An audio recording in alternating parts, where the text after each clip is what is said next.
So in this video, we're going to be drawing our image, and we're also going to be transferring it from this paper onto our nicer paper. So what we want to do is we want to use our ruler, and we want to make a mark at every 2 inches. We're going to start by making our horizontal lines first, and then we'll be making our vertical ones. Whether your paper is going to be vertical or horizontal when you're done, you'll still be going through this process. So I'm lining up my ruler at the end of my paper, and I'm making just a tiny little hatch mark using a pencil, using very, very light pressure at every 2 inches. So at 2, 4, 6, 8, 10, 12, all the way down. So I have little hatch marks on one side. Now I'm going to move my ruler to the other side of my paper, line it up, and I'm going to make those same little marks at 2, 4, 6, 8, 10, 12, all the way down my paper.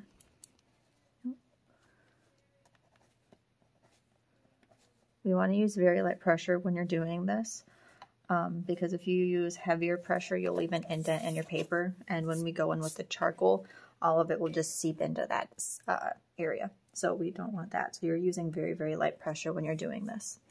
So I have my marks on each side of my page. Now what I'm going to do is I'm going to use my ruler. I'm going to line those 2 marks up with one another, and I'm going to very, very lightly draw a straight line across my page. So I'm going to do this all the way down.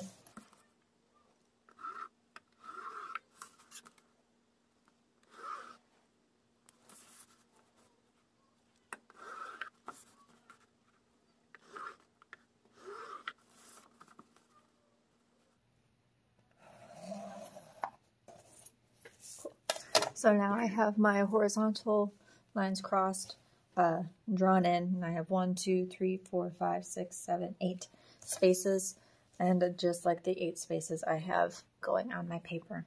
So now I'm going to do the other lines. So I'm going to turn my paper the other way, line up my ruler. I'm actually going to line it up on one of the lines that I already have drawn, and then I'm going to make my marks again at every 2 inches. So at 2, 4, 6, 8, 10, 12. And then I'm going to move my ruler down to the other side of my paper, line it up, and I'm going to make those same marks at every 2 inches.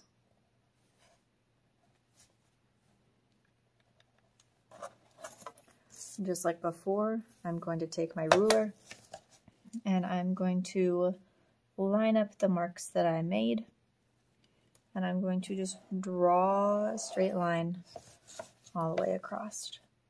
So what I'm doing is I'm making a 2 inch by 2 inch grid. So each of these squares is 2 inches long and it's 2 inches wide.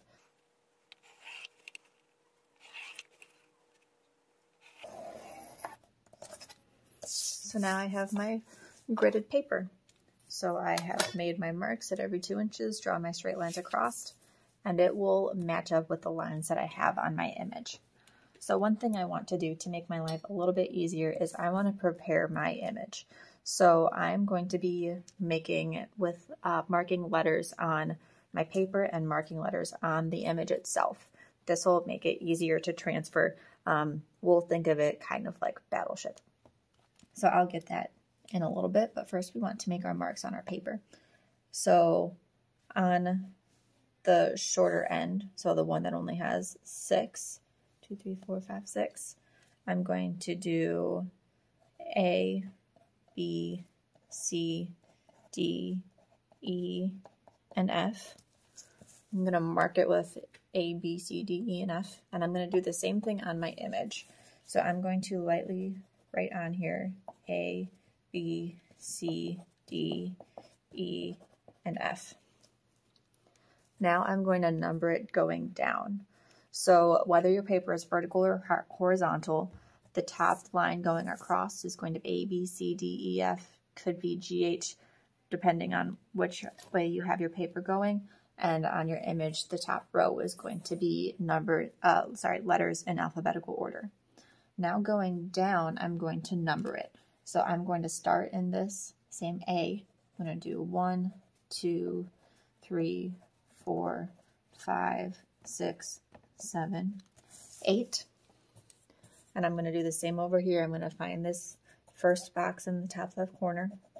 1, 2, 3, 4, 5, 6, 7, 8.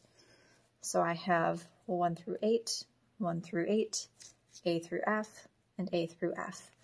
So if your paper is horizontal, so if it's going long, you'll still have the numbers on one side, except yours will only go to 6, and you'll have 2 more letters going across.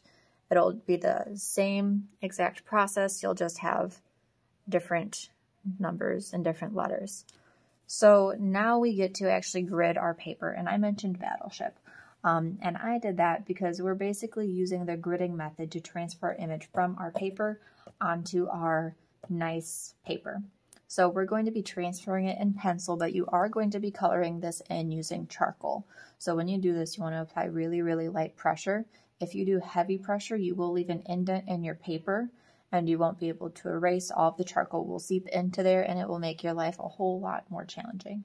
So easy, light pressure on this. So I'm going to find a landmark, which is something I can go off of. So I'm going to start with the brim of her hat. So there's nothing in 1A, but the brim of her hat is in A2. So it's A going down and 2 going across. So if I find A2, I see the brim of her hat is kind of in the middle. It reaches about the middle section of the box and it goes down. So I looked in here. What is in A2 over here is going to be in A2 over here. So I see that the brim of the hat goes down through B. So I'm going to make it go down through B, really curves through C. I'm still going over here. It loops up near the end of D, so I know it loops up about right here. I'm going to block that in and connect those lines. And then it goes down through E, so I'm going to make it go down through E. And it actually goes down all the way, almost touching 3. So this is the brim of my hat. So I was always referencing this. I saw it went up right here. It angled back down when I got into 2B. So I did that over here. I looked that it curved in C. And it curved it here. It went up again into D. So it went up again into D. And then it curved back down. If I want to finish blocking on her hat, I see that it angles up from right over here. And then it starts to end this angle right at this point, right when it intersects 1B. So I have 1B intersects about right here. So I'm going to just connect that line. I see that it curves up through the end of B all the way through C, and I run into a little floral section in D. So I'm going to block that in. Basically what I'm doing is I'm always referencing what's on my image to what will be on my paper, and I'm looking to see different landmarks, different ways the lines are moving. But the main thing is whatever's happening in one square on here is happening in the square over here. So nothing's happening in 1A, so no pencil lines are going to go into 1A. There's a little bit going on in B, so I already have that kind of blocked in. I'm just going to be referencing and going back and forth until I have all of my image sketched in.